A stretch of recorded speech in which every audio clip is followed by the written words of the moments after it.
wakatamba nepfungwa dzangu, wakatamba nenjere dzangu, ndega pamoyo pangu, ndichidu chava mai vevana vangu. Zvakazokura zviya zvikufambira iwe, zviri nani nditambe ndega pane kutambisa newe. Zvakazokura zviya zvikufambira iwe, zviri nani ndiite ndega pane kuitisa newe. Baby aningatembe newe, baby aningatembe newe, ndikuti ponditsotsa pawanda, ponditsotsa pawanda. Handisi kukubatirira kana kukuomesera, ndoda kuti uone.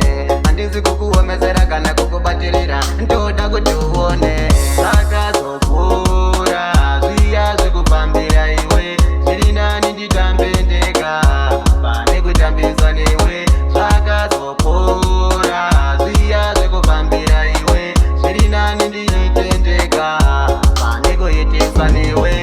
Ainini ndiri wai handina kana pay, saka ndikupay nai my day. Ndozomana kena ndina kana ndaye nawadade, one kumbo rako rinodzadza semuramba, ndazi uno wakundiramba. Ndozomana kena ndiche muramba nawadade.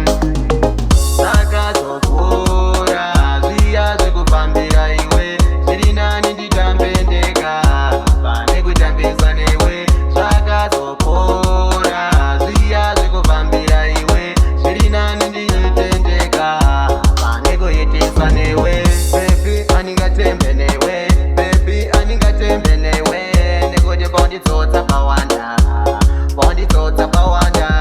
Handisi kukubatirira kana kukuomesera, ndoda kuti uone. Handisi kukuomesera kana kukubatirira, ndoda kuti uone. Zvakazokura zviya zvikufambira iwe, zviri nani nditambe ndega pane kutambisa newe. Zvakazokura zviya zvikufambira iwe, zviri nani ndiite ndega pane kuitisa newe.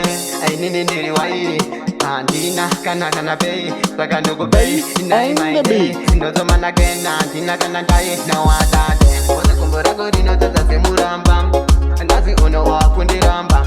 Ndozomana kena ndiche muramba nawadade. Zvakazokura zviya zvikufambira iwe, zviri nani nditambe